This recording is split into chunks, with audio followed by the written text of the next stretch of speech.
Parenting a teenager is notoriously complicated. There's a lot of physical, emotional, and social development that is happening in a relatively short space. The change from a 12-year-old to a 19-year-old is dramatic. Now, when you throw a global pandemic into a mix, it's even more challenging to navigate for all. We chat to family therapist and social worker Talya Ressel about why it's important to talk to our teenagers about COVID-19. Welcome back to The Loft, Talya. Hi, thank you. Thanks for having me. Talya, why do we need to be talking to our teenagers about COVID-19? Well, I think, we've spoken a lot with little kids and homeschooling and all of that, but now we've got teenagers who've got 1 foot in the adult camp and 1 foot in the child camp. And that navigating for themselves, as well as the parents who are ultimately responsible for them, makes it very difficult right now. What are some of the unique challenges teenagers are facing during this pandemic?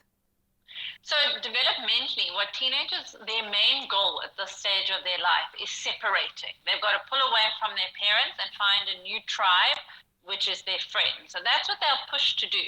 And they've got a brain that is not fully developed. And this brain is impulsive and it wants immediate gratification.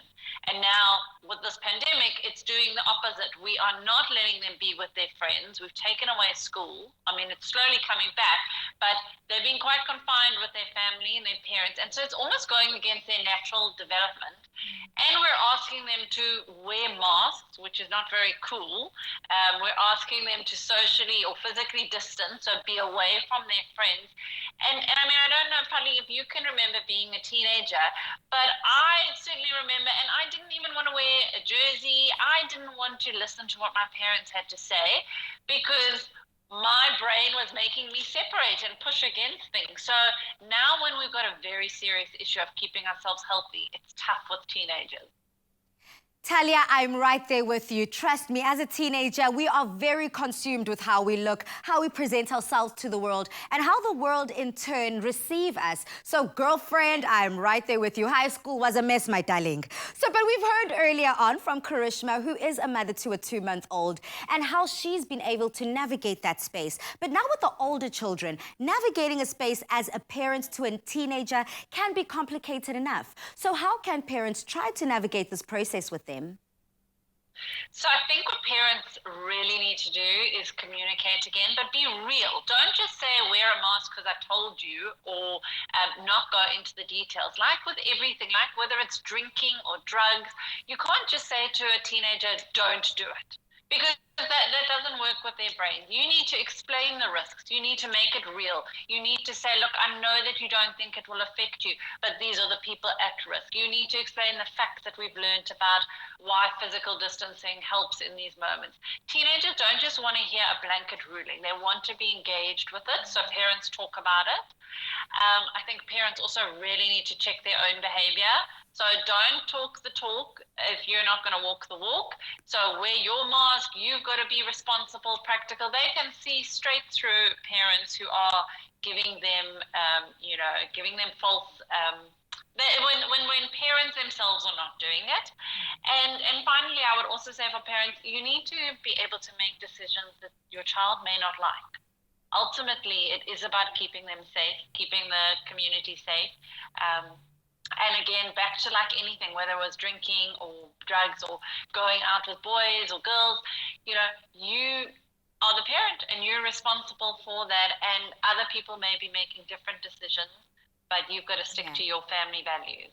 Okay, so you've spoken about the separation that teenagers have. Sometimes when mom says A, the teenager says B. And we see this time and time again with parents. So what happens when parents and the teenagers disagree about the rules during this pandemic? I think that parents need to be quite clear about the consequences beforehand. So explaining to your child, look, this is, if you are going to see your friend, these are the parameters that we're going to put in place. This is what we're agreeing to. If you don't abide by it, these are the consequences. And so talking to them about the responsibilities and what will happen if they don't follow through. And then parents have to stick to that. So when the children are not, when the teens are not going to follow through, you do have as a parent a responsibility to give them a consequence, because that's how the real world works.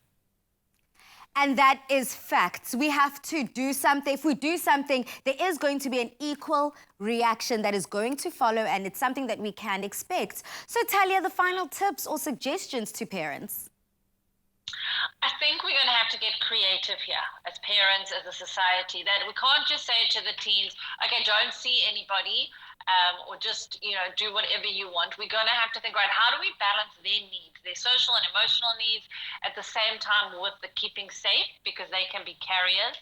So I would encourage parents and teens to talk and say, right, how are we both going to be happy about you going to school? What can you put in place? How can you see your friends? Perhaps your teens need more assistance with monitoring, and maybe, in the moment they're going to get too caught up and they want your help to just remind them, keep a space between you two.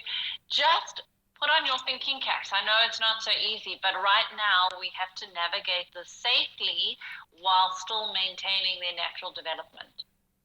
Thank you so much, Talya Ressel, for helping us navigate the space, whether you are a parent or a guardian to a teenager. It is complicated, it can get a little bit tricky, but it is possible. Thank you and goodbye. There you have it, South Africa. If you find yourself in this tricky and sticky position, head over to our Afternoon Express Facebook, Instagram or Twitter pages, and please may you share your experience with us. South Africa, as parents and guardians, let's lean on each other and help. But remember to use that hashtag Afternoon Express.